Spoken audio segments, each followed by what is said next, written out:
শুকরিয়া জানাই যে আল্লাহ পাক আমাদেরকে মাগরিবের 3 রাকাত ফরজ নামাজ জামাতের সাথে আদায় করার সুযোগ করে দিয়ে আমাদেরকে আজকে দোয়ার মাঠে বসার জন্য সুযোগ করে দিয়েছেন।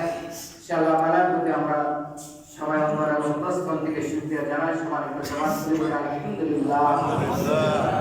সমস্ত প্রশংসা সমস্ত তারিফ আল্লাহ পাকের, অতঃপর দরুদ ও সালাম বিশ্ববাসী সমস্ত আম্বে কেরামের যিনি সরদার রাসূলের যিনি নেতা আমাদের প্রিয় হাবিব, তার উপর অসংখ্য আমরা দরুদ পড়ি সবাই করে সাল্লাল্লাহু আলাইহি ওয়াসাল্লাম।